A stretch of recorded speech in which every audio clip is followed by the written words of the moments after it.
साथियों, आजाद वतन में, इस देश के अंदर सरहद पे रोज भारत के जवान मातृभूमि की रक्षा के लिए अपने सीने को भेदते हैं और जवानों की शहादत रोज हो रही है इस देश में। लेकिन इस आजाद देश में एक ऐसे जवान ने ऐसे समय पे अपनी शहादत दिया कि जमाना जब तक सूरज चांद रहेगा तब तक उस जवान को सलाम करता रहेगा। उस जवान का नाम अमर होगा। जनपद गाजीपुर ऐतिहासिक धरती, आजादी की लड़ाई से लेकर के ब्रिटिश गवर्नमेंट तक, और आज भी जब जब इस देश को, इस मादरे वतन को जवानों के लहू की जरूरत पड़ी है, तब तब उस जनपद का जवान अपने खून का एक एक कतरा दे करके अपने आप को साबित किया है। अश्वनी यादव जो सरहद पे शहीद हुए, आपने सुना था मेरे आवाज में लोकगीत केवल। आप सबसे निवेदन हाथ जोड़ के ये पूरा बिरहा आपके बीच में भेजने का काम कर रहा हूं। हमारे कवि, हमारे गुरु आदरणीय श्री गया कवि जी के द्वारा लिखित ये गीत है और आशीर्वाद आदरणीय प्यारे लाल यादव कवि जी का है। अब शुरुआत कर रहा हूं बिरहा को, सुनिएगा भूमिका से। कैसे?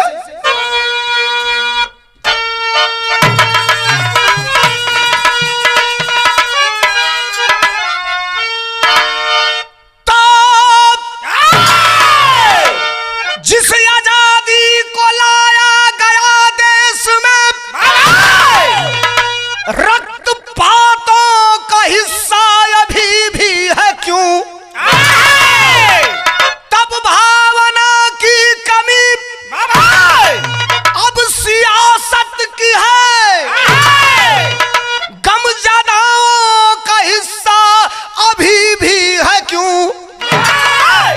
देश से क्या बड़ा, बारे कवि जी, देश से क्या बड़ा है बताओ हमें।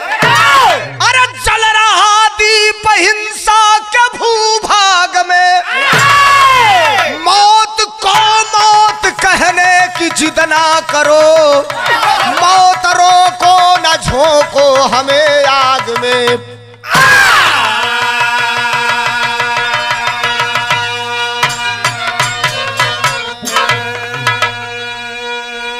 देश का जवान जब शहीद होता है, चारों तरफ से शहीद को नमन होती है। लोग कहते हैं कि एक जवान शहीद हो गया, मौत का नाम दिया जाता है। हमारे कवि ने लिखा कि मौत को मौत कहने की जिद ना करो, अरे मौत रोको न झोंको हमें आग में। पूरा बिरहा को सुनिएगा। आपके बीच में ये धर्मेंद्र सोलंकी एक जवान की शहादत को पेश करने जा रहा है। बड़ा खूबसूरत बिरहा में गजल का लाइन लगल। कैसे मास्टर?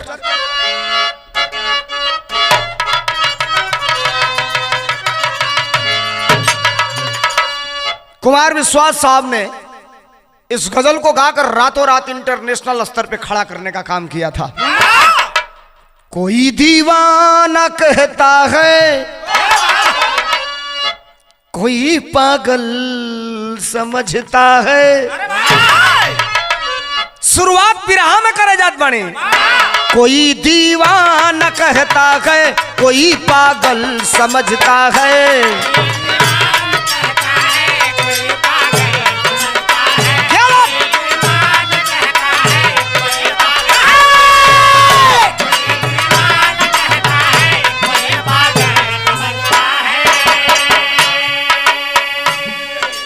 सच्चे देशभक्त और सच्चे जवान का जो जज्बा होता है, उसको इस लाइन में हमारे गया कवि ने लिखने का काम किया है। क्या?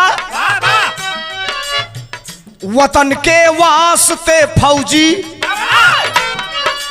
अरे वतन के वास्ते फौजी सदा सरहद पे मरता है। वतन के वास्ते फौजी सदा सरहद पे मरता है।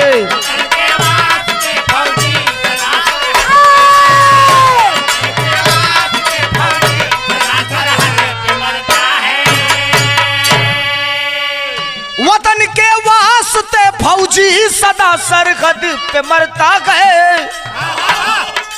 अरे वतन के वास्ते फौजी सदा सरहद पे मरता है कि इस धरती के कीमत को, कि इस धरती के कीमत को सदा फौजी समझता है, कि इस धरती के कीमत सदा फौजी, कि इस धरती के कीमत को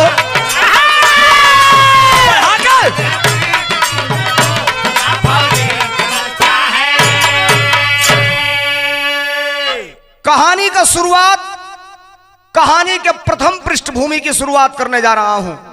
जगह बिरहा का नींव कहल जाला। शुरुआत बा एक एक लाइन, एक एक बात, एक एक पॉइंट टू पॉइंट आपके बीच में रखने का काम करूंगा। शेर बा मास्टर कैसे?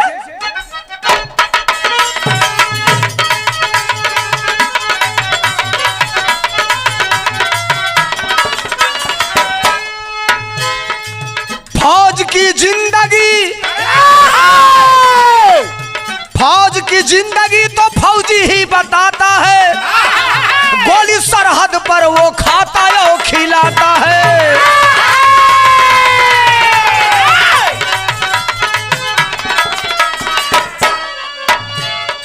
ये कटु सत्य है फौजियों के लिए। दूसरी लाइन क्या? जिंदगी देता है जो वतन की हिफाजत में, जिंदगी देता है जो वतन की हिफाजत में, होती ना गणना उनकी आज की सियासत में।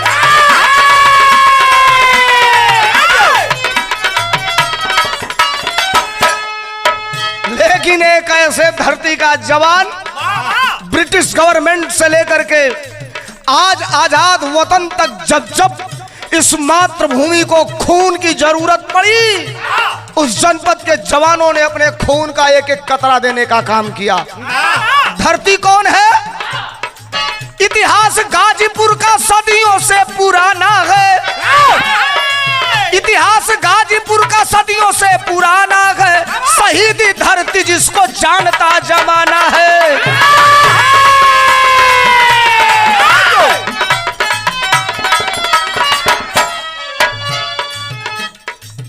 ऊसर जमीन में कबो हरियाली ना हो सकेले। अब पैदावार वाली जमीन रही, ओमे लाम नियर अगर लमेरा भी छीट देबो तब वो इतना बियास करी कि लागी कि खूब बढ़िया से बैठौनी कल गई बा। गाजीपुर का इतिहास सदियों से पुराना रहा, लेकिन ये कहानी कहां से आ रही है? नौनहरा थाना में, नौनहरा थाना में बभनौली गांव आता है, यादव श्री राम जी का चकदाउद से नाता है।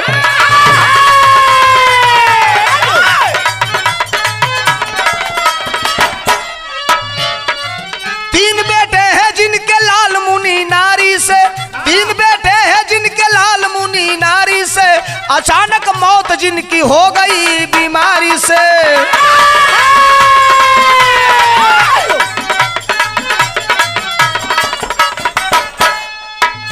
उस समय के वर्तमान आज के स्वर्गीय श्री राम यादव, पत्नी का नाम लाल मुनि, श्री राम के द्वारा लाल मुनि के उदर से 3 गो बेटा पैदा भइलन। तीनों बेटवन में एक बेटा जौन बड़ा बेटा नाम जेकर अश्वनी यादव बतावल गई। आखिरकार अश्वनी के अंदर होनहार बिरवान के होत चीकने पात, पूत के पांव पालने में नजर आने लगते हैं। कहना है क्या? बड़ा बेटा अश्वनी भरा संस्कारों से, नेह बचपन से जोड़ा फौज के सितारों से।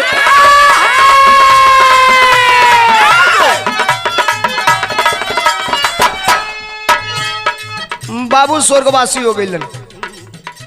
परिवार का जिम्मेदारी मतारी के सर पर बटले बा, लेकिन बड़ा भाई भैले के नाते बाप का भी फर्ज अदा करे के आज जरूरत बा, और भाईयन के भाई का भी दुलार देवे के जरूरत बा। अंजाम निकलल का समय बीतल भइल का, पढ़ाई पूरी किया रोटी की तलाश रही, पढ़ाई पूरी किया रोटी की तलाश रही, फौज में जाऊंगा जीवन की पहली आस रही।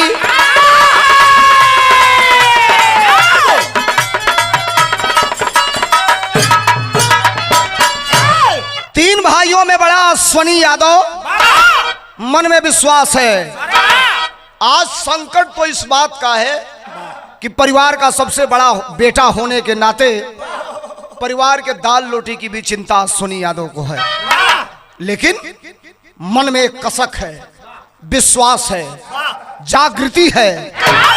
नौकरी करूंगा तो फौज की, मादरे वतन की हिफाजत करने के लिए अपने शरीर पर वर्दी अगर डालूंगा तो फौज की वर्दी डालूंगा। मन में विचार करत वांट निकलल सीआरपीएफ का।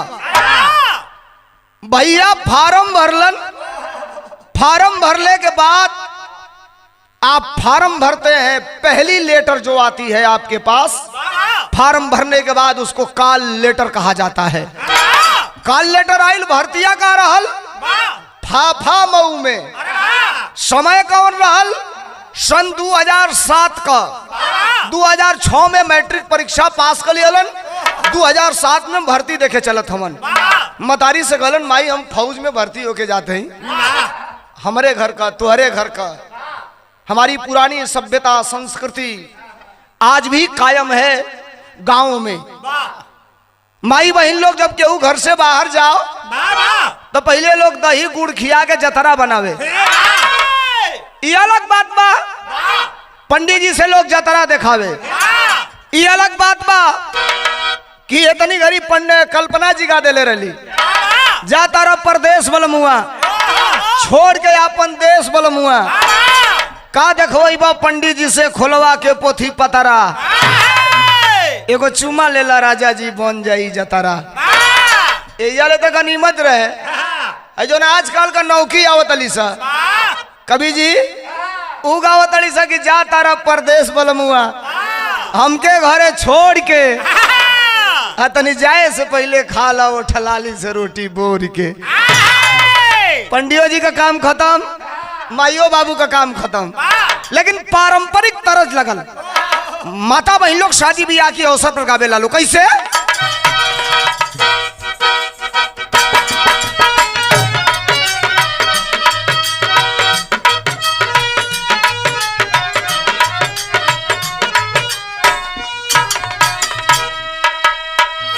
तरज मास्टर बजावो तड़न, शादी ब्याह के अवसर पर माता बहन गाई लोग।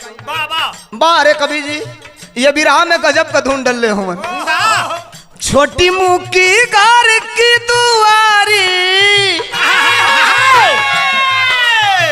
छोटी मुकी घर की दुआरी लमहर दामाद हो, लमहर दामाद हो।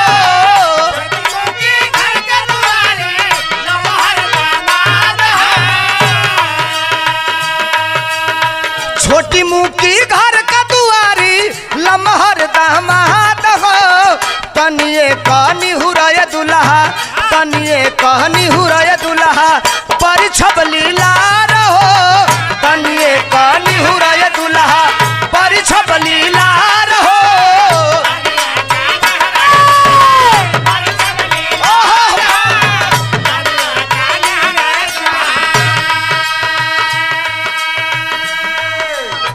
माई माथा पर हाथ रख के आशीर्वाद दिलस, दही गुड़ अपने हाथ से खियाई के बेटवा के फौज में भर्ती होके खातिर लइका जात बा मतारी विदा करत बिया।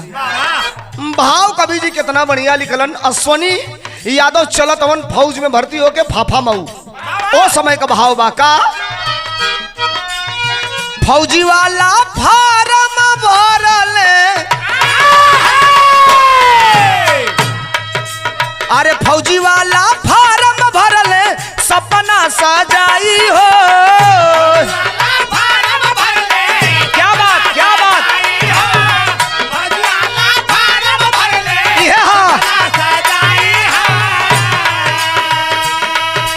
अरे फौजी वाला फार्म भरले सपना सजाई हो।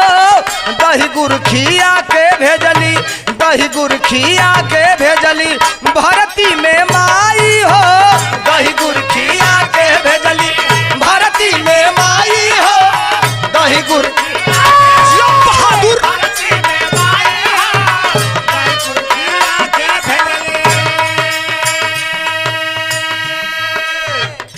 याद रखेंगे। अभी कितना दिन हुआ, इस बात को मैं आपके बीच में कहने जा रहा हूं। लाइन में खड़ा हुआ सोनी यादव, ये जो डिसिप्लिन है, जो सर्कुलेशन है, एक एक नौजवानों का सारा चीज चेक किया जाता है।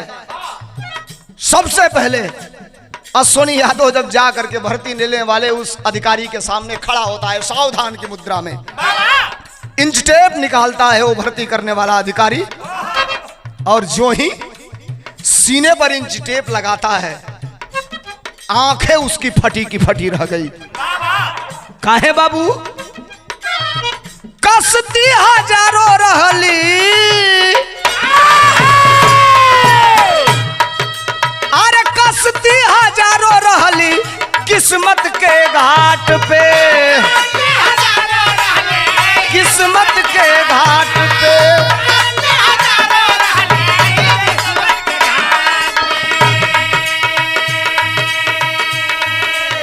इंच टेप निकाल के सीना नापता है, और जब सीना नापा तो हंसा ठठा के, कहा जवान किस जनपद से आए हो? अश्वनी यादव कहा साहब जनपद गाजीपुर, शहीदी धरती है, ऐतिहासिक धरती गाजीपुर। जवान इंच टेप को नापने के बाद फीता पीछे खींचा और कहा कि जवान प्रक्रिया तो बहुत बाकी है, लेकिन मैं तुम्हें कहता हूं कि तुम 101% भर्ती हो गए हो। कारण क्या था? कसती हजारों रहली किस्मत के घाट पे, भर्तिया सवानी भैले, भर्तिया सवानी भैले सिनेमा के ठाट पे, सिनेमा के ठाट पे।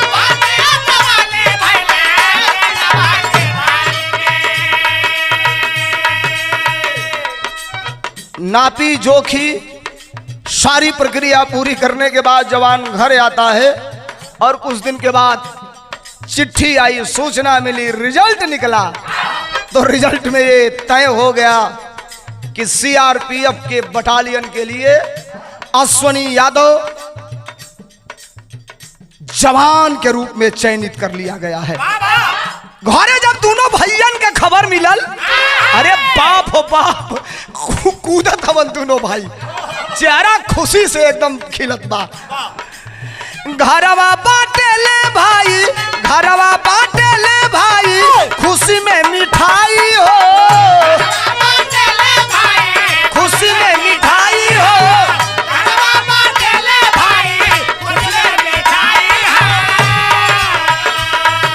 अरे घरवा बाटे ले भाई, खुशी में मिठाई हो।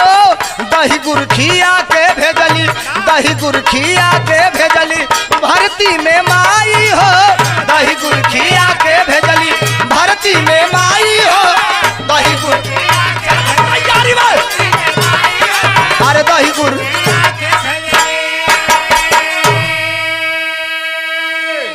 ये तय हो गया कि अश्वनी यादव फाफा मऊ के अंतर्गत ही जो परीक्षा दिया था, उस परीक्षा का रिजल्ट निकला, और जब रिजल्ट निकला तो अश्वनी यादव सीआरपीएफ के जवान के रूप में भर्ती हो चुका था।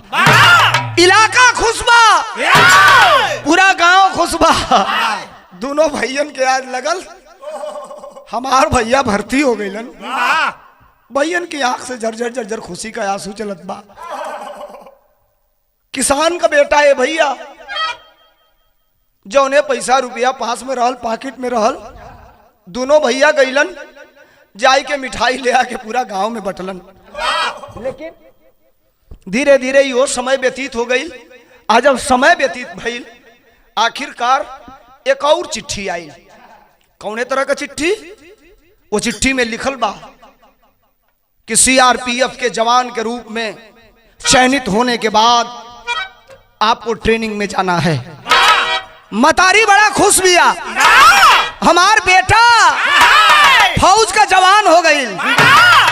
जहिया जाए के बाबू 3-4 दिन पहले में से माई अपने बेटा के लगे रोज 1 घंटा बैठे, रोज समझावे। माई न यह कवि जी हमरे प्यार लाल कवि जी बतावेलन कि अमृत का धार केहू केतनो पियाई एगो माई बिना कैसे करे जवा जुड़ाई ए भैया एगो माई बिना। आज वो दिन आ गई बैग लेके घर से रवाना होए वाला बा भाई अश्वनी यादव। दोनों भैया अपने भैया के विदा करे जात होवन। मतारी अपनी बेटवा से एगो बात कहलस। का कहलस? बिरहा में तरज लग गई। कैसे?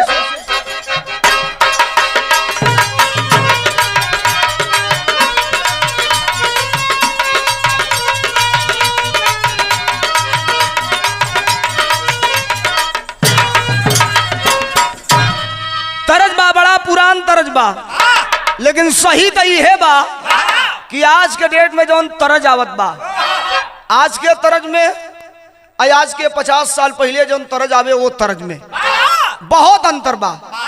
हमार पुरानी सभ्यता संस्कृति पुरानी रीत रिवाज जोने के अंदर मिठास बा, अश्लीलता नहीं के प्यार बा। कैसे? एगो मेहरारू कहले रहल के कवनी करनवा अरे कार बागे। एमएलसी साहब गाँव है रविंदर भाई।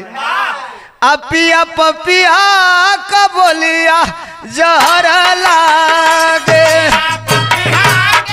क्या बात?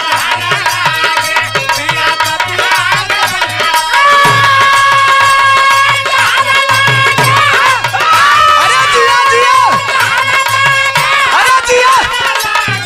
पिया पपिया कबोलिया, पिया पपिया कबोलिया। माई कलस रे पगला। मैं कितना भावुक हो जा रहा हूं इस बिरहा को गाने में, आप समझ सकते हैं, मेरी फीलिंग समझ सकते हैं। बेटवा के अखबार में मतारी धैलस, मुड़ी अपने सीना से सटाई कि बेटवा से कहलस कि बाबू जा तरे तो जो, लेकिन एक चीज हमार गांठ बांध लिए। मतारी कहलस, का कहलस? कहलस कि जा बेटा अपन ख्याल रखिया, अब किरघरवा का याद रोटी दाल रखिया, रोटी दाल रखिया। अरे जिया,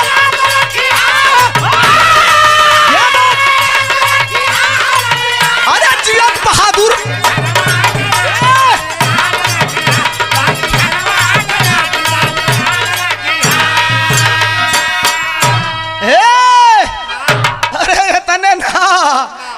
वर्दियो बड़ा जुलुम होले भैया। जौले शरीरिया पर वर्दी ना रहल, दुआरी पर कम लोग आवन, लेकिन जो फौज का वर्दी शरीर पर चढ़ल, दुआरी पर रोज Tata Sumo, Bolero, Scorpio, Innova, Fortuner के रहे भैया। तिलकहरू बर देखुआ भीड़ लगल लगल भैया बियाह होई। अच्छा तो माई कहे कि बाबू अब तो हमार लड़का नया नया नौकरी पौलस, मरला लो आजिश का देला लो, लेकिन वर्दी वर्दी से हरदी के मिलल पियराई। धन्य हो कवि जी, मैं प्रणाम करता हूँ गया कवि को। वर्दी से हरदी के मिलल पियराई, अयंसु दुल्हन बनली मेहदी रचाई।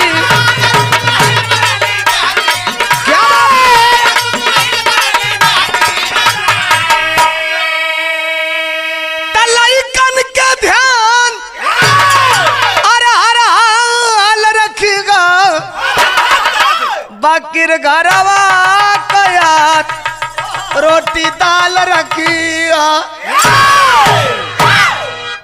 ए भैया, ग्राम गांधीनगर, ब्लॉक बेरुआ बारी, थाना खेजुरी, जनपद बलिया, गुलाब यादव का पुत्री, नाम जेकर अंशु देवी। विधि का विधान लोग बतावेलन, शादी ब्याह भगवान ऊपर से जोड़ा बना के भेजेलन। आज अश्वनी यादव और अंशु का सगाई हो गई, परिणय सूत्र में दोनों पति पत्नी बन गईलन। घर का जिंदगी बड़ा आराम से कटे लगल। धीरे धीरे धीरे धीरे घर का जिंदगी बड़ी आराम से कटत बा। अश्वनी यादव सरहद पे भी अपना काम करता था, घर आता था छुट्टी लेकर के, तो अगल बगल के लोगों का बड़ा प्रिय आदमी था और अपने परिवार में भी समय देता था। इतने के अंतराल में अश्वनी यादव को 2 बच्चे हुए, एक बेटा और एक बेटी। बेटी बड़ी थी और बेटा छोटा था। बेटी का नाम आयशा और बेटे का नाम बड़े प्यार से आदित्य रखा गया था। घर से छुट्टी बिता के जाता है, ड्यूटी ज्वाइन करता है और ड्यूटी ज्वाइन करने के बाद मार्च का महीना है, जरा याद रखिएगा मेरे मित्रों, मार्च का महीना है और मार्च के महीने में ये कंडीशन सरहद के सीमा, सरहद से हलचल चालू होती है। सीमा के उस पार से लगातार सीज फायर का उल्लंघन होना चालू हो गया। 22 मार्च सन 2020 को एक मिशन के तहत अश्वनी यादव को अपने साथियों के साथ भेजा गया। और किस लिए भेजा गया? सूचना मिली, खबर मिली कि आतंकवादी आए हैं और आतंकवादियों को ढेर करना है। अश्वनी यादव अपने जवानों को लेकर अरे ललकारते हुए आगे बढ़ रहा है। जवान कहे साहब ये हरामजादे नक्सली आतंकवादी जब भी मौका पाते हैं मातृभूमि के छाती पर गोली चलाने का काम करते हैं। इतनी बतिया जब अश्वनी यादव सुनलन, झपट के गालन गालन जवान, अरे मर्दवा सो रहा है आना फौजी हवा लो। अश्वनी कहत हवन विराह में तरस लगल, का कहलन?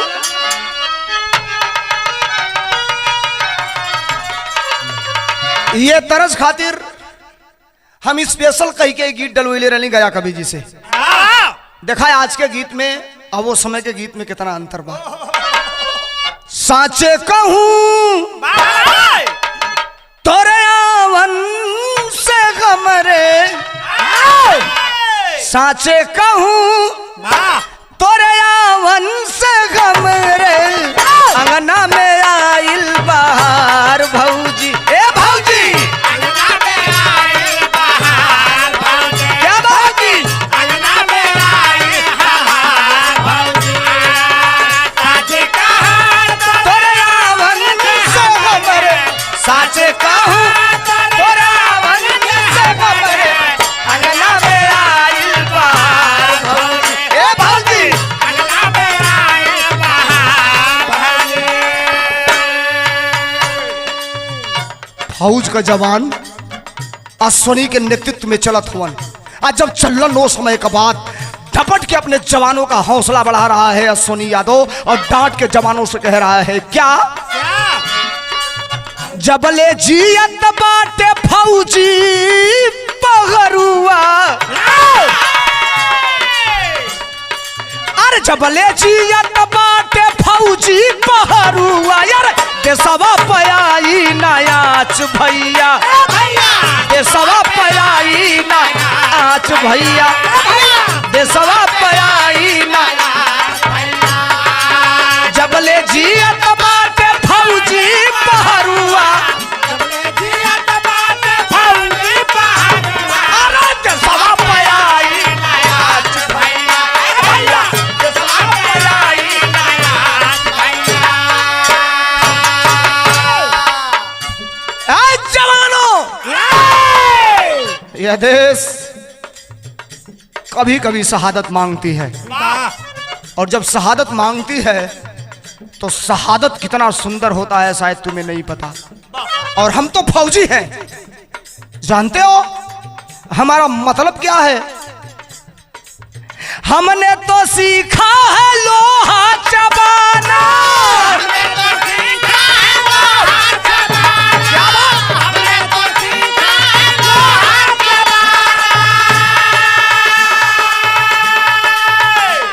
किस आतंकवादी साले की ये हैसियत है जो हिंदुस्तान के जवानों को झुका दे? हम सीआरपीएफ के जवान हैं, हम सरहद पे खड़े हैं, हमें गम नहीं कि कौन गोली किधर आएगी, केवल ये टारगेट होना चाहिए कि दुश्मन हमारे नजरों से बच के नहीं जाना चाहिए। हमने तो सीखा है लोहा जमाना, हमने तो सीखा है लोहा जमाना, बहादुर हमने तो सीखा है लोहा जमाना। अरे हमने तो सीखा है लोहा जमाना, पीते गला करके कांच भैया, ये भैया पीते गला करके कांच भैया, पीते गला करके। अरे जबले जियत बाटे फौजी पहरुआ, जबले जियत बाटे फौजी पहरुआ, अरे के सवा पयाई नयाच भैया, ये भैया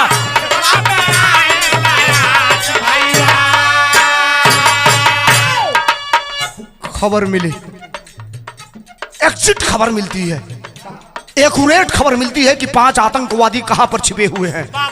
जो ही सूचना मिली, सूचना पास हुई, अपने जवानों के साथ अश्वनी यादव करता है क्या, आई खबर घर में छिपे मुदैया,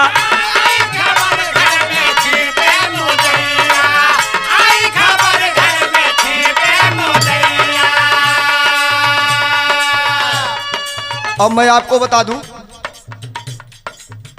आज जिस दिन मैं बिरहा गा रहा हूं, बाहर का टेम्परेचर 45 डिग्री से ऊपर है, और मैं जिस जगह बिरहा गा रहा हूं वहां का टेम्परेचर 47 डिग्री के करीब है। और आप समझना, एक दुश्मन के सामने खड़े भारत के जवान की वीर गाथा गा रहा हूं, लेकिन मेरे शरीर को आप देखिए, मेरे शरीर की हलचल क्या हो रही है, चेहरे पे पसीने कितने आ रहे हैं। आई खबर घर में छिपे मुदैया,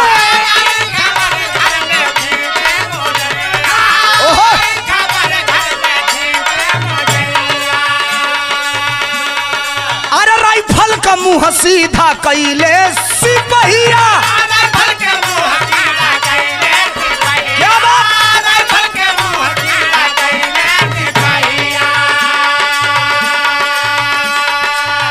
सर्च ऑपरेशन जारी, और लगातार अपने पैनी नजरों से निरेखते देखते कदमों से आगे बढ़ते बढ़ते आखिरकार अपने मंजिल के करीब पहुंची अश्विन की टोली। और जो ही सामने आतंकवादी दिखाई देते हैं, ले निशाना, अंजाम क्या निकला, 5 आतंकी मारी अश्विन की टोली,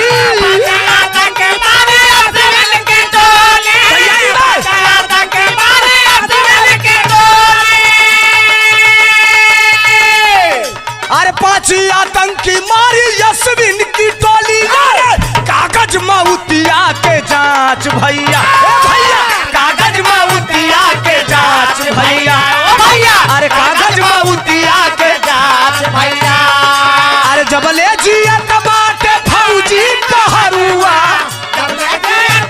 अरे फौजी पहरुआ, अरे सवा पयाई नयाच भैया, ये भैया ये सवा पयाई ना,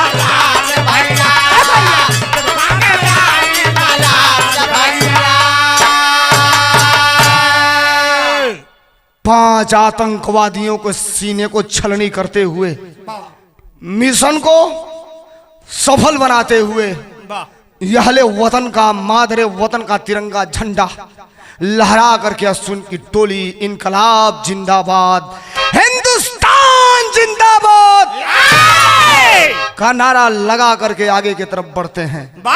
लेकिन याद रख के साथियों, समय धीरे धीरे धीरे धीरे धीरे धीरे बीतता गया। अश्वनी यादव साधारण व्यक्ति नहीं था। अश्वनी यादव लगातार कई मिशन को फतह करने का काम किए थे।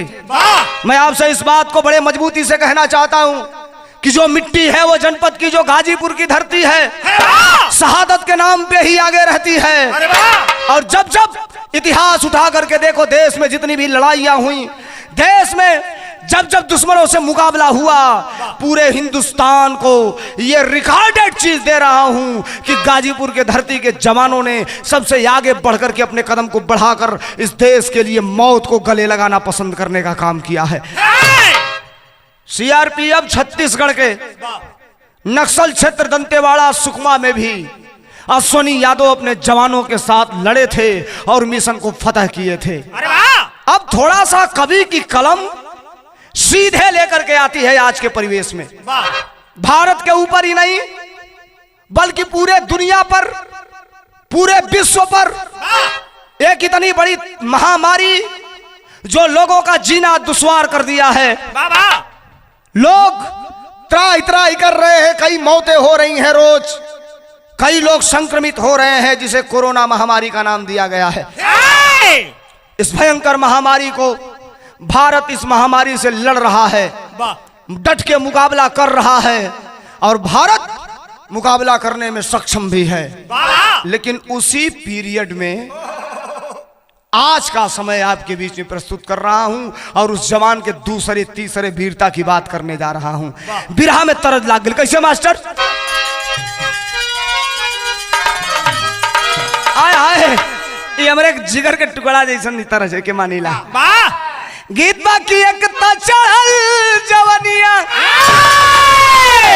अरे एक तो चढ़ल जवनिया आ दूजे हीरा जड़ल नथुनिया। जवनिया जवनिया जादू डारे ले नथुनिया, मंतरी मारे ले जवनिया। जिया जिया जिया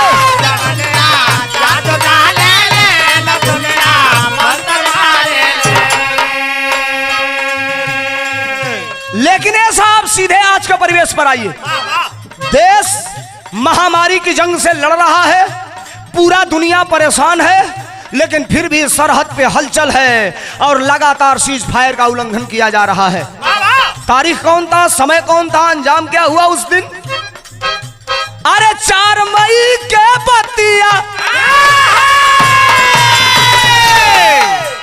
अरे 4 मई के बतिया बैठे घात लगा के भतिया मऊतिया मऊतिया मऊतिया आंसू ढारे ले विपतिया छाती फारे ले मऊतिया आंसू ढारे ले विपतिया छाती फारे ले आंसू ढारे ले विपतिया छाती फारे ले।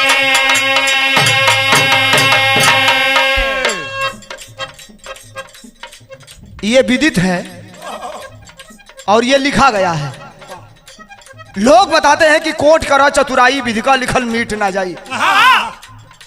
मौत ही दुनिया में एक ऐसी चीज है, कटु सत्य है, एक पल इधर इधर विचलित नहीं हो सकती। लगातार जवानों के द्वारा आतंकवादियों पे फायर किया जा रहा है। जवाबी हमले में दोनों तरफ से गोलियां चल रही हैं। जवान ललकारते हुए आगे बढ़ रहे हैं। अश्वनी यादव ललकार के अपने जवानों को कहा, आतंकवादियों का पता लगा कि ठीक सामने है। ललकारता है जवान, अरे जवानों आगे बढ़ो, अरे कसम है मातृभूमि की, एक भी दुश्मन बच के नहीं जाना चाहिए। जवान लगातार मुस्तैदी से आगे की तरफ बढ़ रहे हैं। एक गोली आती है। फौजी जवान को कभी यह नहीं पता रहता, या गोली बनाने वाले को यह कभी नहीं पता रहता कि यह गोली किसके सीने को छेद के इस पार से उस पार जाएगी। अश्वनी की लगी गईली, अश्वनी के लागी गईली, अश्वनी के लागी गईली, छती अंग में गोलिया।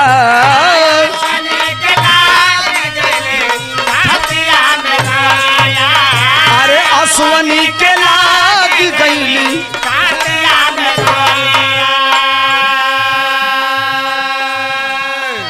एक गोली आई, पता नहीं है अश्वनी को, लेकिन धक दे की बार सीने में लगा।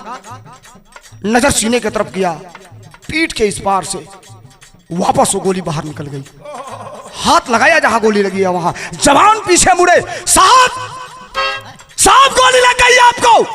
डांट के बाद दिया, खबरदार कोई पीछे मुड़ के नहीं आएगा। मुझे गोली लगी है, मैं समझ लूंगा, आप आगे बढ़ो। आगे बढ़ो, दुश्मनों के मंसूबे को नस्तनाबूद करने का टाइम है। असुअनी के लागी गईली सिनावा में गोलिया, असुअनी के लागी गईली सिनावा में गोलिया, असुअनी के लागी गईली सिनावा में गोलिया। खूनवा बहा के खेले, खूनवा बहा के खेले, खूनवा बहा के खेले, खूनवा का होलिया, खूनवा बहा के खेले, खूनवा के होलिया, खूनवा बहा के खेले, खूनवा के होलिया।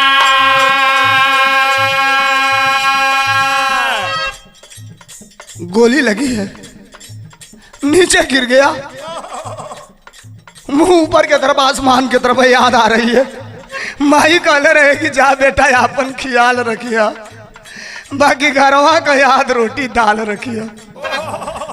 माई भाई, लेकिन फिर याद आता है कि नहीं, इस मादरे वतन के लिए, इस देश का, इस मिट्टी का, इस भारत माता के कर चुकाने का सच्चा समय यही होता है। एक फौजी तब तक तर तर तर तर तर तर तर तर गोली की आवाज सुनाई देती है, हंस रहा है। हमारे साथी दुश्मनों को छीने को छलनी बना रहे हैं।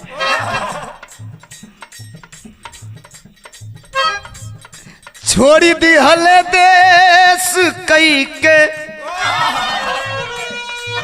क्या कवि ने लाइन लिखा, छोड़ी दी हले देश कई के, देश के सलाम गो, हले देश कई के, देश के सवाल हो, कई हले देश कई के, देश के सवाल हो। सवाल ये है, सरहद पे फौजी शहीद होता है, बटालियन में खबर आती है और तत्काल इसकी सूचना उस जनपद के डिस्ट्रिक्ट मजिस्ट्रेट को दी जाती है, कप्तान को दी जाती है। एक जवान शहीद हुआ है और एक नहीं, इस जवान के साथ एक और जवान शहीद हुआ है। लेकिन खबर आती है कहाँ, गाजीपुर, बनारस से लेकर के गाजीपुर तक खबर आई। और जब खबर आई बाबू, मिलल बा खबरिया भैया गो, मिलल बा खबरिया घरे मचल को हराम हो, खबरिया घरे मचल को हराम हो, मिलल बा खबरिया घरे मचल को हराम हो। माई के खबर मिलल, अरे जैसे खबर पौलुस कान में भनक लगल, कल उसकी पागल हो गई वालों। जे हमरे बेटा के शहीद होके के कहत बा, जे हमरे बेटा के कहत बा कि मौत के गाल में समा गइलन। हमारे बेटा का सीना देख ले हवा लोग, रहल कहूँ का केहू का रहल, उतना मजबूत सीना, उतना लंबा चौड़ा सीना। माई के खबर मिलल, बाहरे माई लूटल के जीवन के मोतिया, अरे लूटल के जीवन के मोतिया, माई पिट के रोवे छतिया मऊतिया, अरे मऊतिया मऊतिया आंसू ढारे ले, विपतिया छाती फारे ले, मऊतिया आंसू ढारे ले, विपतिया छाती फारे ले, मऊतिया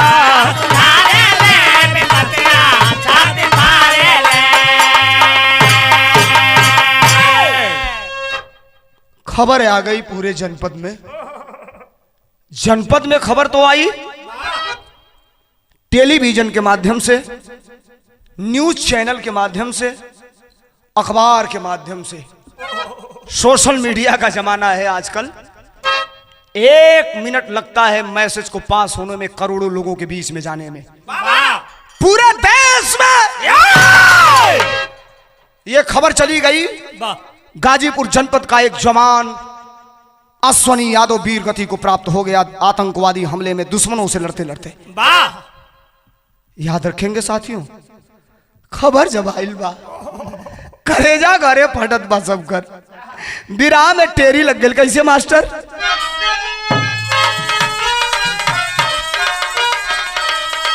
अच्छा तो खबरिया आ गई घरवा, दोनों भैया बेहोश हवन, माई बेहोश है, पत्नी बेहोश है, दोनों बचवा समझी ना पावत हवन कि हमरे घरवा हो का गई है।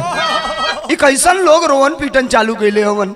छोटे बच्चे हैं, बहुत बच्चे हैं, कोई कुछ कह रहा है तो टुकुर टुकुर खड़ा होकर के देख रहे हैं, सुन रहे हैं कि मेरे घर में चर्चाएं कैसी हो रही है।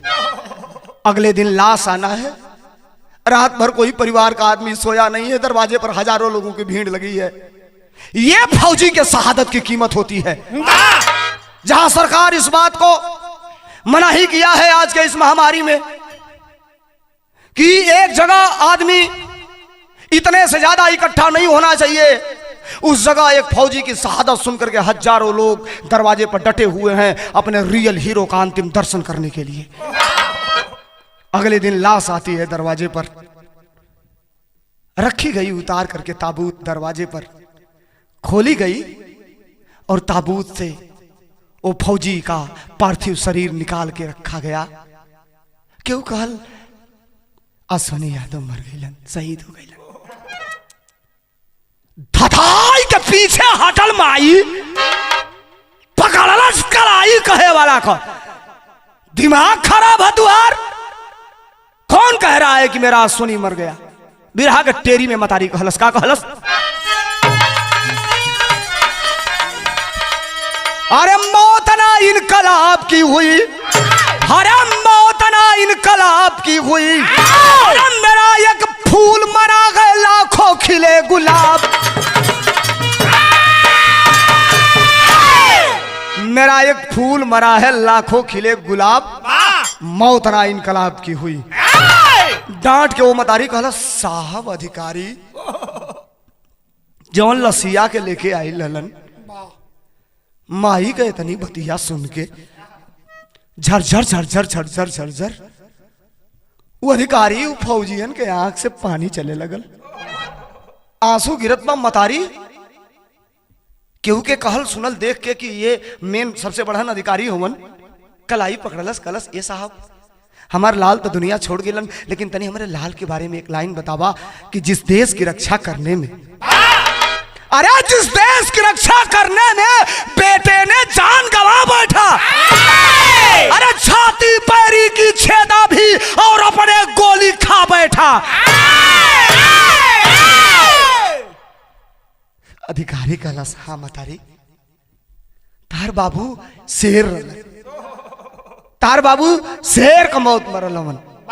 कहलस साहब तनिका सा एक और सवाल पूछत हई, हमरे सवाल का देवा जवाब।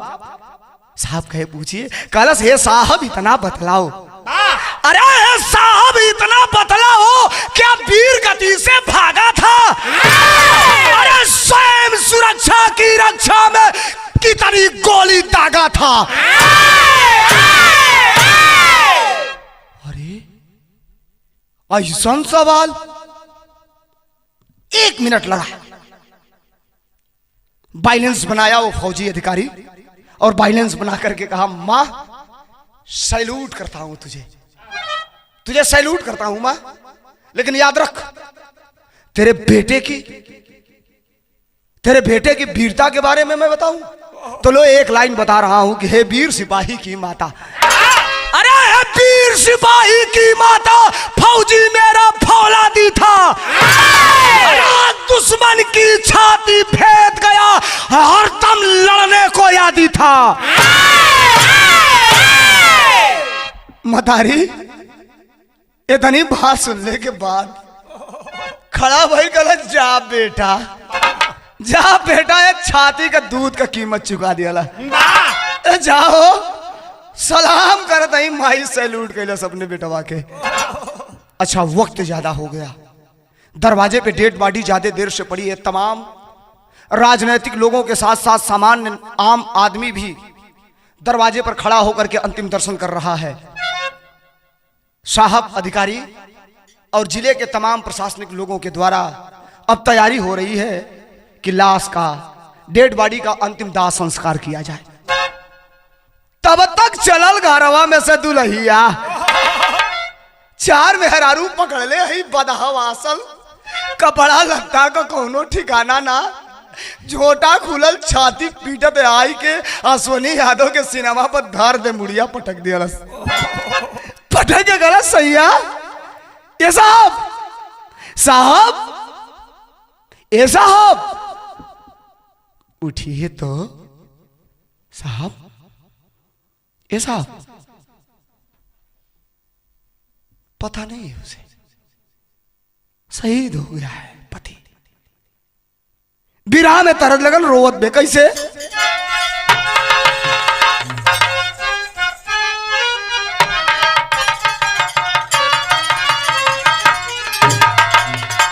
तरदबा के तुम्हें दिल लगी भूल, तुम्हें दिल लगी भूल, भूल जानी पड़ेगी, तुम्हें दिल लगी भूल, भूल जानी पड़ेगी। मोहब्बत के राहों में आकर तो देखो, मोहब्बत के राहों में आकर तो देखो, मोहब्बत के राहों में आकर देखो। अरे तुम्हें दिल लगी भूल, अरे तुम्हें दिल लगी भूल जानी पड़ेगी। मोहब्बत के राहों में आकर तो देखो, मोहब्बत के राहों में आकर देखो। रो रही है, छाती पीटक लिया, औरतें पकड़ के खींच रही है। बहन तेरा पति अब इस दुनिया से अलविदा हो गया, मां मही के दामन में सो गया तेरा पति। फौजी है, बेटे दोनों चिघाड़ मार के रो रहे हैं, लेकिन दुल्ही अपने पति फौजी का लाश पकड़ के, अपने फौजी का पार्थिव शरीर पकड़ के रोई के कहत भी आता नहीं। ये भाव पर गौर करेंगे क्या गया कवि ने लिखा है। हमें किस खता की, हमें किस खता की अरे सजा दे रहे वो, गलती हमारी बता के तो जाओ, गलती हमारी बता के तो, गलती हमारी,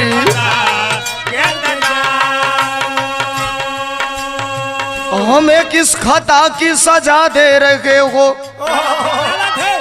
हमें किस खता की सजा दे रहे हो, हमें किस खता की सजा दे रहे हो।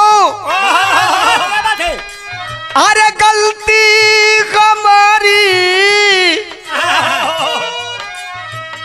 बता के तो जाओ,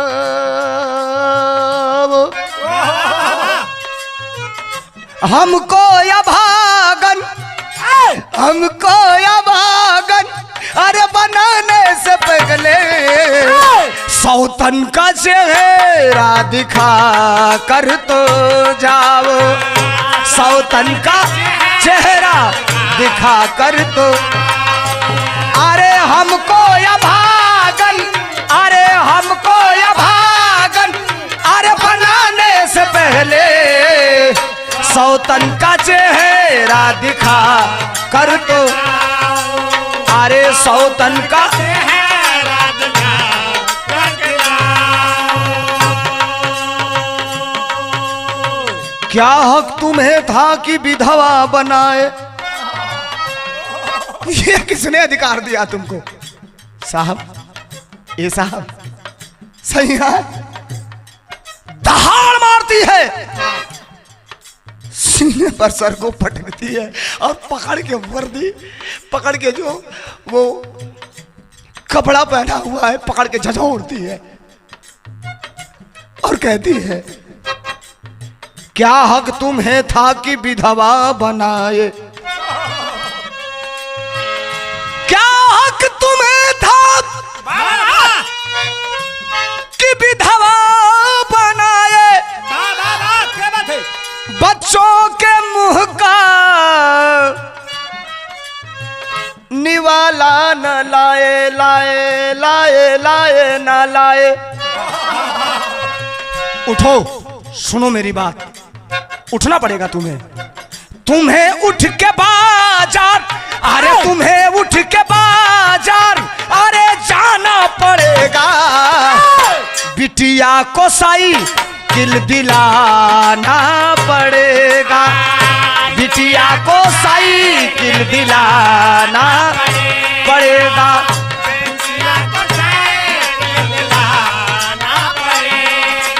अरे तुम्हें उठ के बाजा, अरे तुम्हें उठ के बाजा, अरे जाना पड़ेगा, बिटिया को साइकिल दिलाना पड़ेगा, पड़ेगा, बिटिया को दिलाना पड़ेगा।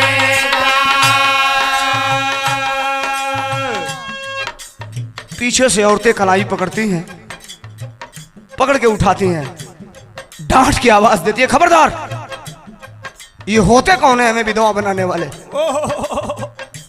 ये जा रहे हैं जाए, लेकिन वादे से नहीं मुकर सकते, अपना वादा तो पूरा करो साहब। कौन लेके जाए, कौन लेके जाएगा जरा बताओ तो। बदहवास हो गई है, पागल हो गई है, करिए कि जा रहे हो तो जाओ, लेकिन एक मेरी मुराद पूरी कर दो। कसम है जाके सरहद पे दुश्मन को भूनूं, कसम जाके सरहद पे दुश्मन को भूनूं, धोखा से मारे आपको, मेरी इच्छा है, केवल आप आदेश दो मुझे, उठो साहब, कहो मुझे, मुझे हुक्म करो, आदेश दो। कसम जाके सरहद पे दुश्मन को भूनूं, क्या बात है? सिंदूर समझ के वो पिस्तौल चूमूं, अरे मैं भी तो अपनी, अरे मैं भी तो अपनी, अरे शहादत लिखूंगी, हमें अपनी वर्दी पहना के तो जाओ, हमें अपनी वर्दी पहना के तो जाओ, जाओ, हमें अपनी, मैं भी तो अपनी, अरे मैं भी तो अपनी, अरे शहादत लिखूंगी, हमें अपनी वर्दी पहना के तो जाओ, हमें अपने वादे पहना के जाओ। नजरें भीगी हुई हैं, चेहरा गमगीन है, हर कोई अपने आंसू को रोक नहीं पा रहा है। साहब, जो जवान आए थे डेड बॉडी को लेकर के, उनसे लेकर के हजारों लोग जो सोनी यादव को अंतिम दर्शन करने के लिए खड़े हैं, फपक फपक के रो पड़े पत्नी की इस वीरता को देख करके। लेकिन कौन जानता है जो चला गया वो आने वाला नहीं है, कौन इसको समझाए इस पगली को। वो चला गया, वो नहीं आ सकता। आखिरकार पत्नी को पकड़ के लोग उठाते हैं, बदहवास है पत्नी, लेकर के खड़ा करते हैं और कहते हैं कि क्षमा करना, ये तेरा सुहाग तेरे पास तो नहीं है, लेकिन याद रखना पूरे दुनिया में तेरा सुहाग धधकते हुए दीप की तरह जलता रहेगा। जब तक सूरज और चांद रहेगा तब तक अश्वनी यादव का नाम रहेगा।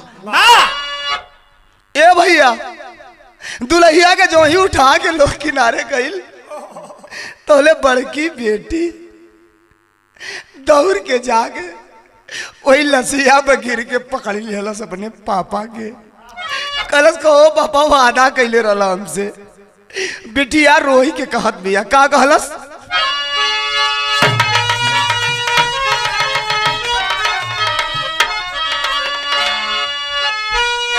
तरजबा अपने जमाने में गवाओ। शुरुआत बिरहा में कैसे सुन कैला राजाऊ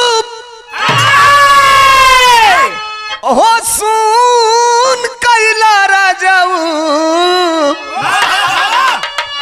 कचौड़ी गली सुन कैला राजाऊ आ मिर्जापुर के कैला गुलाजार गो अरे मिर्जापुर के कैला गुलाजार गो कचौड़ी गली सुन कैला राजाऊ मिर्जापुर के कैला गुलाजार गो कचौड़ी गली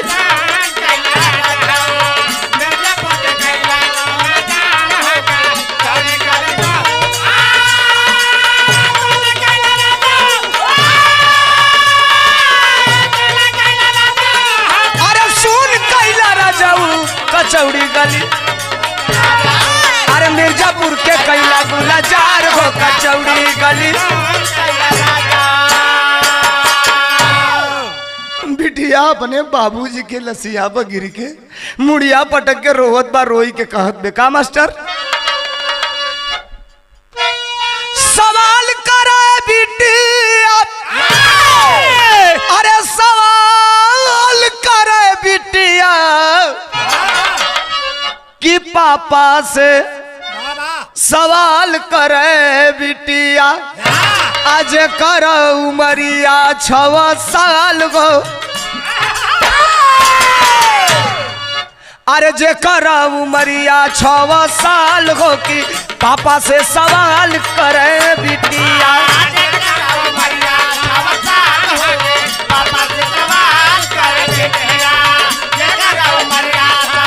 जियो जियो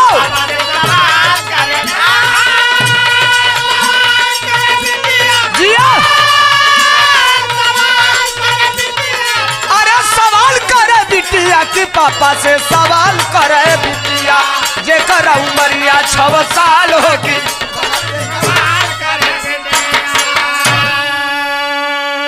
बाबू पापा मम्मी साइकिल के कह दिली आंख मूत लेला 2 बार काला ना लिया आइला आदों पारी हमके साइकिल ना चाहिए ए बाबू ए पापा उठा छतिया पर पीट दिया हाथ चेहरवा पकड़ के हिलावत दिया बेटी माथे को चूमती है कहती है पापा उठा उठा हम तक पप्पी देते हैं पापा उठा बेटा दुलारते हैं अपने पापा को प्यार करते हैं पिताजी जब भी आते थे ना हमें गोद में लेके खिलाते थे और आज आप क्यों लेटे हैं क्यों बदहवास हमारा पूरा घर है आप बोल क्यों नहीं रहे हैं आंख झूठे मुंह न ले वाला आंख झूठे मुंह न ले वाला साइकिल की डोर से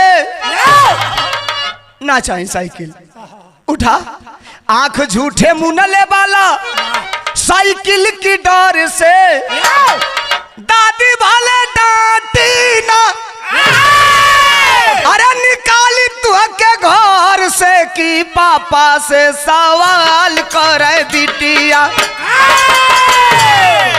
अरे मम्मी के बनवला बुरा हाल गो कि पापा से सवाल करे बिटिया बुरा हाल हो कि पापा से सवाल करे बिटिया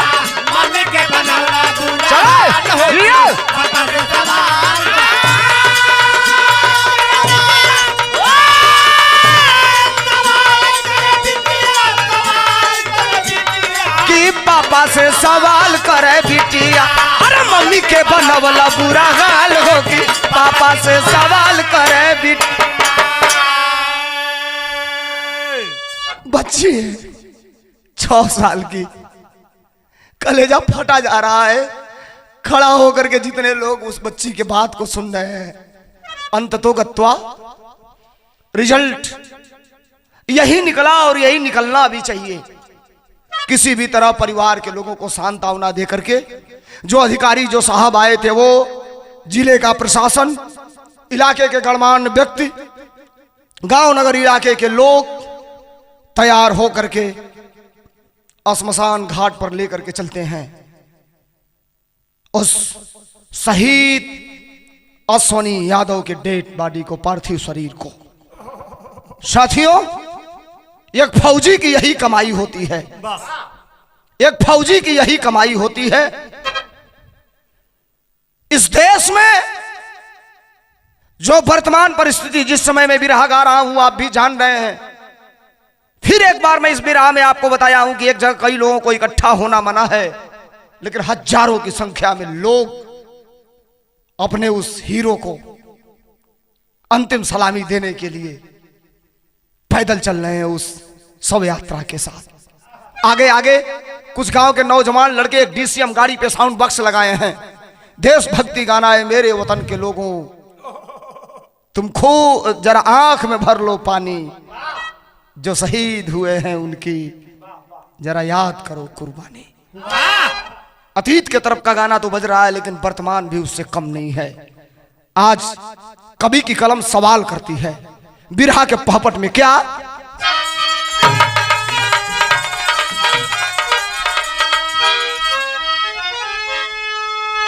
अरे इसे होई ये भैया ऐसे होई, अरे अगर फौज पर फायर शायर तब लिखी है, अब बेच वतन के खा जाइए सब कायर शायर तब लिखी है। ये बढ़ गए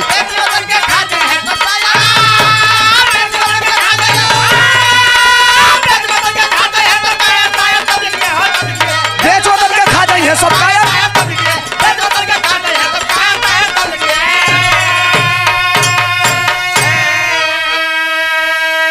अरे या देशों की गांठ लगी है, अरे या देशों की गांठ लगी है सरहद के मतवालों पे, एक खून का छींटा भी पड़ता उनकी दीवालों पे। अरे छान मारते, अरे कौन है जनरल डायर शायर तब लिखी है, दफन हो जाते आतंकी डिजायर शायर तब लिखी है।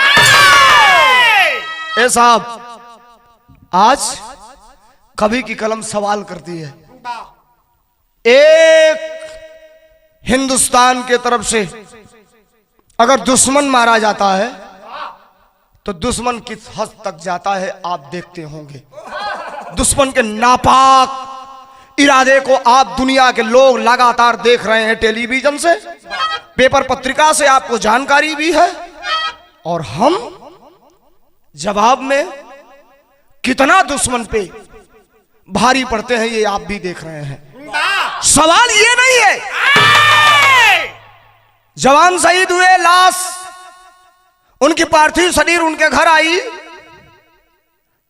अंतिम सलामी दे करके उनके पार्थिव शरीर को जलाया जाएगा। लेकिन साथियों, सवाल इस बात का है कि जो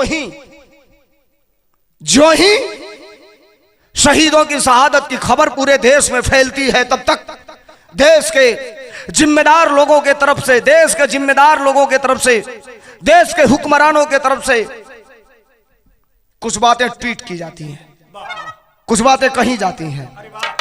आप समझदार हैं, इशारा समझते होंगे आप। 2 जवान उस दिन शहीद हुए थे, अश्वनी यादव जिस दिन शहीद हुआ था।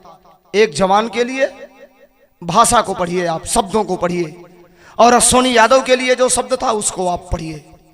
मैं कहता हूं साहब, यह देश अबीर जवानों का, या बेलों का, मस्तानों का।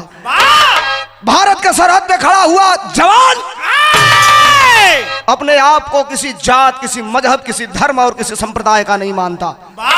वो कहता है कि अहले वतन पे जब वर्दी शरीर पे पहनी जाती है तो वो भारत माँ का लाल होता है, और वो हिंदुस्तानी होता है, सिर्फ वनली फॉर फौजी होता है। और एक फौजी का काम मर जाए, मिट जाए, कट जाए, उड़ जाए, चिथड़े चिथड़े उड़ जाए, लेकिन मातृभूमि की रक्षा करना उसका काम होता है।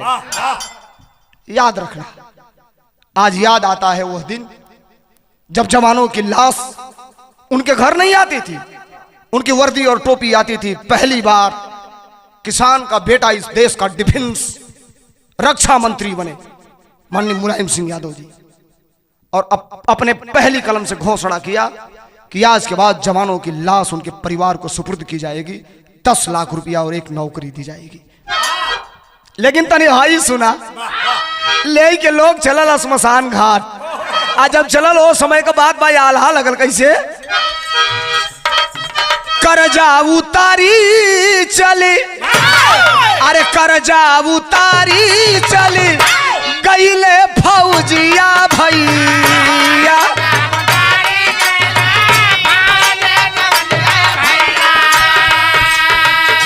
करजा में छोड़ी गईले, करजा में छोड़ी गईले अपन परिवार,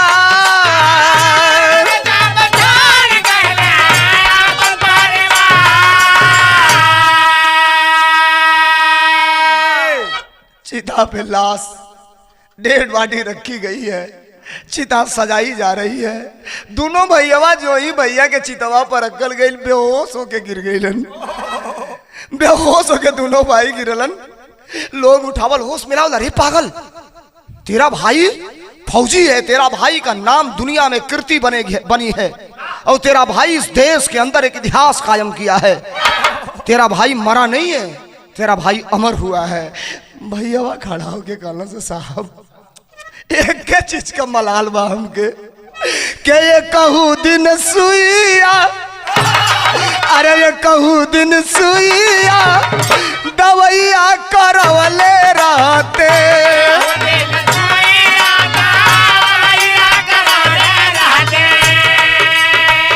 चुभे यही बतिया का, चुभे यही बतिया का दिलवा में कटार,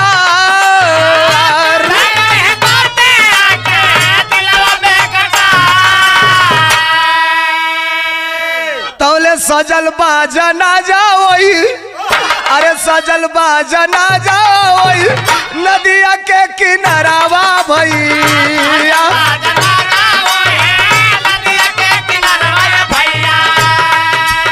अरे संगवा में रोगली जे करे भिड़िया हो या पार,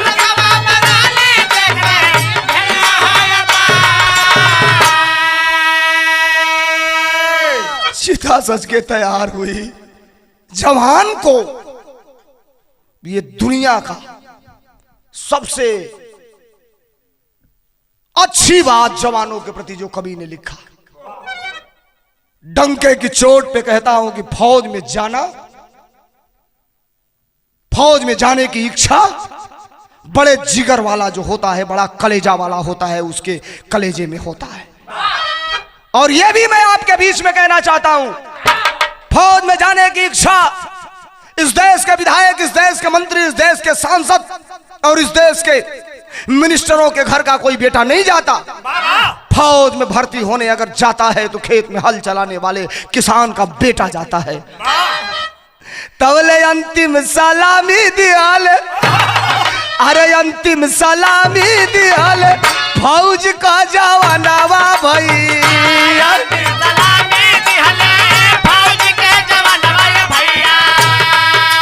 अरे चीता पर सुतावल गईले, चीता पर सुतावल गईले शेर सरदार,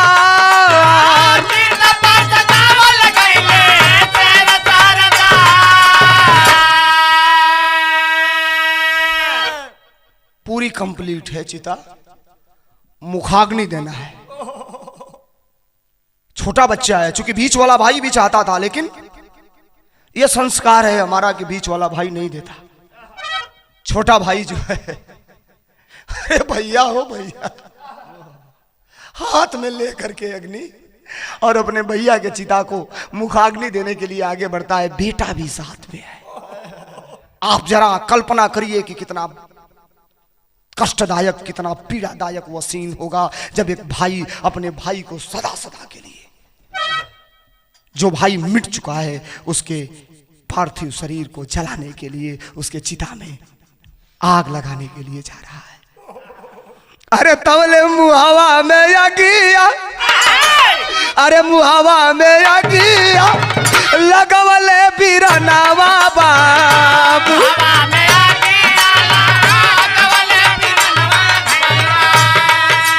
अरे पता ना बा उनके सुना भइल सनसा।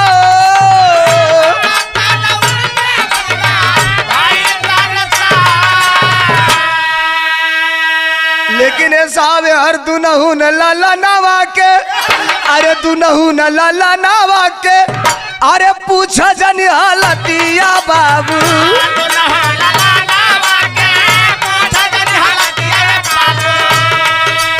अरे लसिया जला के अइले, लसिया जला के जब अइले दुआ।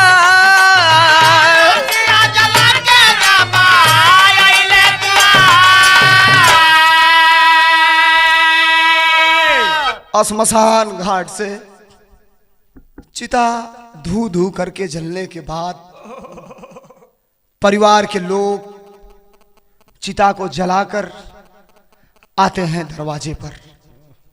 दरवाजे पर आने जाने वाले लोगों का तांता लगा हुआ है। तमाम पॉलिटिकल लोग, राजनैतिक लोग, सम्मानित लोग, संभ्रांत लोग, समाज सेवी लोग, शासन प्रशासन के लोग आकर के उस परिवार को ढांढस बना रहे हैं। साहब एक फौजी को उचित सम्मान मिल जाए, फौजी को रुपया नहीं चाहिए।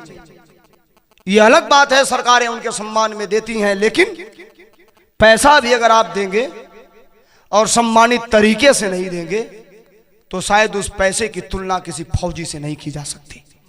फौजी के सम्मान में जितना ही किया जाए वो कम होगा, इसलिए कि फौजी केवल अपने लिए, अपने परिवार के लिए नहीं जीता। अगर फौजी जीता है तो इस मातृ वतन के लिए, इस देश के लिए, हिंदुस्तान के लिए जीता है। एक फौजी बनाने में सरकार को कितना पापड़ बेलना पड़ता है आप पता करिएगा, उसके ट्रेनिंग से लेकर के, उसके रखरखाव से लेकर के।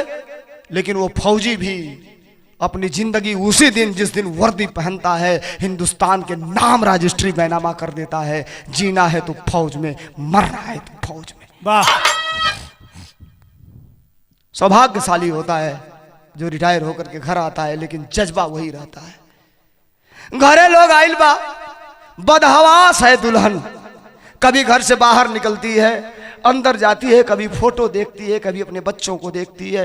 वीडियो YouTube पे आया था, मैं देखा था, बच्चे रो रहे थे और उस माँ ने अपने बच्चों को समझाया। सलाम करता हूं उस माँ को, दाद देता हूं उसके हिम्मत को, और भारत के उस वीरांगना को रानी लक्ष्मीबाई मैं नाम दे रहा हूं, वीर बधू का नाम दे रहा हूं उसको।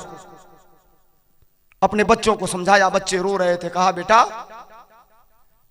बाग में जो सबसे अच्छा फूल होता है वो भगवान को चढ़ाया जाता है, और तेरे पिता सबसे अच्छे फूल थे जो मातृभूमि को, इस धरती मां को चढ़ाए गए। याद रखना, यह शहादत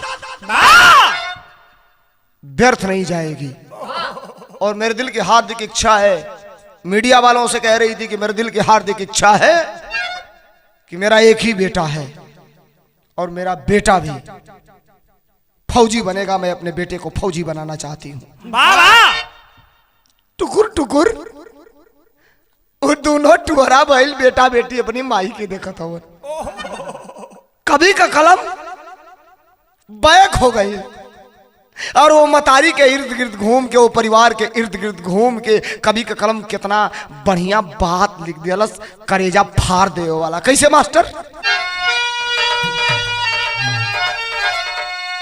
अरे बिना बाप का भाई ना बेटा बेटी टुअरा ता खोजल अंशु के बेटा ई ना मांगी का सेनूरा। क्या बात?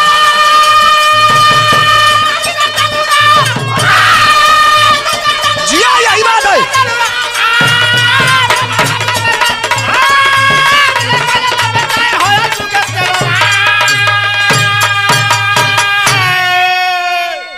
बाबू उनकर छोड़ गईले उनके 12 साल में, अश्वनी को, अश्वनी के पिताजी स्वर्गीय श्री राम यादव 12 साल की उम्र में अश्वनी यादव अनाथ हो गए थे। लेकिन बारे भगवान, जब तू कलम चलाता है किसी के जिंदगी पे तो कितना गोल गोल गोल गोल करके घुमाता है, ये शायद दुनिया में किसी को पता नहीं होता, न पता होगा भी।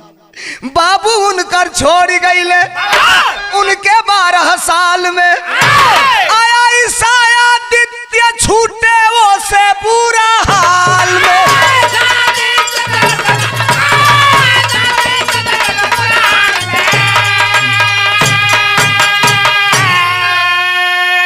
मालूम ना इकहिया काटी दुख के बदरा।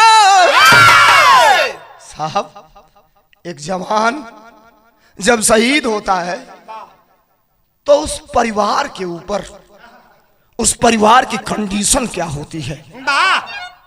छोटा भाई, 2 भाई, दोनों भाइयों को दिल के मलाल रह गया कि मरते वक्त काश भैया से एक मिनट बात हुई होती, हेलो हो गया होता, हाल चाल हो गई होती। लेकिन आखिरकार जो विधि को मंजूर है वो होके ही रहेगा। सत सत नमन है मेरा गाजीपुर के लाल को, सत सत नमन है मेरा गाजीपुर के लाल को। अरे कोई ना हराया अब तक धरती पे काल को।